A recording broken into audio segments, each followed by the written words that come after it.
Chapter 1040, The Tranquil Surface of the Sea. Not bad, a spectator's ability to adjust their own emotions are rather impressive. Klein commented inwardly as he looked at the golden retriever on the back seat of the bicycle. He then sized up the bicycle that looked different from the bicycles on the street. He casually asked, "Is this a new bike designed specially for women?" "What do you mean specially designed for women?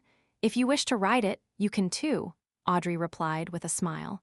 "I only told the people at the bike company that they needed to consider the requirements of the different demographics. This is their latest product they designed. It has yet to be industrialized. I was given a prototype to give them some feedback."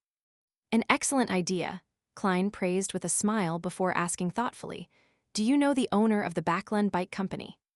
Audrey's eyes narrowed a little as she answered, "Of course, I'm one of the major shareholders of the Backland Bike Company." "Major shareholder? I almost forgot about that." She ultimately succeeded. Klein seemed to understand something as the comers of his lips curled up slightly as he shook his head in a self-deprecating manner. "I see, my imagination still isn't good enough." "How is it? How does it feel after riding it?" Audrey held the bicycle's handles and darted her eyes about slightly, recalling as she said, "It's great. It's very suitable for women." "Honorable lady, that wasn't what you said a moment ago." Klein pricked his brows, but he didn't interrupt the girl. Audrey smiled and continued, "To me, it can help me adjust my mood and relieve stress. It's like riding a horse. However, that requires special equipment, and I have to do it at the horse ranch in the suburbs. It's impossible to get the horse to gallop at full speed at home or on the streets. It lacks that feeling, but bicycles don't have that problem. I can even head into the alleys which horse carriages can't enter. It allows me to take in different sights. Just now, I rode past a house and saw their garden blooming with flowers. It made me feel especially happy. Oh, when I encountered other people on bicycles, I feel very happy too. They work hard to live, carrying that little bit of hope. Although they're busy and in a rush, they don't appear listless. All right, don't laugh at me. I know you want to say that those who can afford bicycles are definitely not those at the lowest rungs of society. I'm just happy for them. I hope that one day, I can ride through every street in Backland." Klein listened quietly as his mood improved. With Miss Justice's description, it seemed possible for the scene to appear in front of him. And this was a trivial change he had brought to this world. He laughed and said, "No, I have no way of refuting it. It sounds very interesting. This is what I wish to see in Backland, the more the merrier. I originally had doubts about certain things, but now I seem to have fewer doubts." With that said, he pointed at 22 Phelps Street, the Lone Charity Bursary Foundation's door. "Let's go in. It looks like it's going to rain soon." "All right, I'll park the bicycle." Audrey got off the bicycle and pushed it and her golden retriever towards the back door. There was a parking spot for bicycles which had been specially demarcated. It was indoors, so there was no need to be afraid of the rain. In an organization like the Lone Charity Bursary Foundation, more and more of the staff who often needed to travel deep into East Borough were beginning to ride bikes. Of course, none of them dared to venture too deeply into East Borough on such a transportation tool, as everything could be stolen there. As they approached the back door, Susie jumped off the bicycle. She turned back to look at the spot from before and said in puzzlement, "Audrey, that Mr. Dante's person had a mixed tone when he heard you say that you were one of the major shareholders of the bicycle company, but I failed to decipher his true meaning." Audrey pursed her lips and chuckled. "I previously heard that Mr. Dante's was one of the people who attempted to compete with Hibbert for buying the shares of the bicycle company." "I get it now." Susie revealed an obvious smile and felt happy for the accuracy of her observation. Inside the Lone Charity Bursary Foundation, Klein very gentlemanly waited until Miss Audrey returned with her Beyonder dog and followed them to the second floor. At this moment, a staff came forward and said to Audrey, "Director, Chancellor Portland Moment from the Backland University of Technology is waiting for you in the reception room." "Why is Chancellor Moment here?" Audrey asked in surprise. The staff first greeted Director Dwayne Dantes before answering. He didn't say. Before the staff could finish his sentence, the stout and ruddy Portland Moment walked out of the reception room while combing his white hair. He then pressed his hand to his chest and bowed. Honorable Miss Audrey, please forgive me for rashly paying a visit. In Loan, after getting to know each other, they greeted noble ladies by their last names and greeted the young ladies by name. It's my pleasure, Audrey replied politely. Portland Moment was a chancellor who paid more attention to academics. Without any further flattery or pleasantries, he bluntly said with a smile, "This is the thing. I wish to add a mechanical laboratory to our technical university. The goal is to invent and promote various mechanical technologies that aids businesses and daily life. I wonder if you're interested in donating or investing in them." Dwayne, how about it? Do you have any thoughts of working together?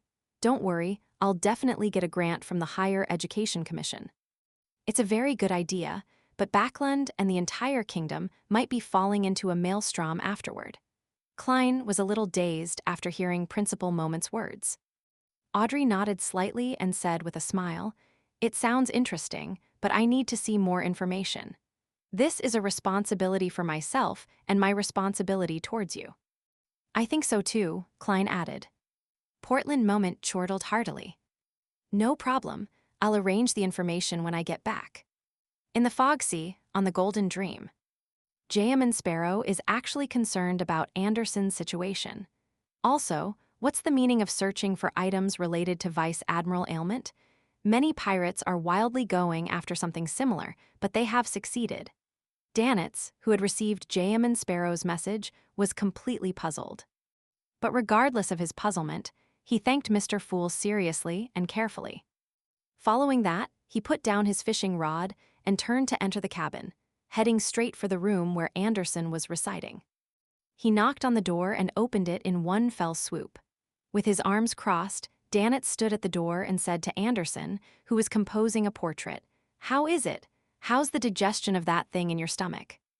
Anderson put down his brush, glanced at Danitz, and replied heavily, "It already knows how to call me Daddy." Danitz subconsciously took 2 steps back. Anderson immediately returned to his relaxed state as he said with a smile, "Just joking. It's not bad. Your captain has ideas and the drive. The only problem is that we've met with failure too many times. The object in my stomach has been isolated. It won't affect me for a long time." As he spoke, he rubbed his belly. Danitz pricked up his brows and curiously asked, "There was originally some sort of effect." Anderson sized up Danitz a few times. "You should have heard that some beyonder characteristics or potions will seep into items that are in prolonged contact with them and transform them into sealed artifacts that are difficult to use. However, a human's body is just a relatively special item. At times, I really do suspect that you obtained beyonder powers through contact with potions and not through consumption. That's why your brain has rotted." In the past, Danitz would definitely be furious, but now all he did was chuckle. In other words, if you don't isolate it, the thing in your stomach will gradually fuse and reconstruct your body, including your brain. Anderson was amused when he heard that. "Very good. Continue, don't stop. I think you can attempt to advance to sequence 6. Yes, you're usually very skilled at setting up fires." Danitz replied disdainfully, "I'm only lacking in the ingredients." Thinking of Jayaman Sparrow's instructions, he pressed unwillingly, "How is the matter supposed to be dealt with after its isolation?" Anderson stroked the first button of his shirt as he chuckled. "2 possibilities. One is to seek the help of a demigod, such as an unshadowed, allowing the object to seep out bit by bit. In this aspect, your captain knows someone who can do it.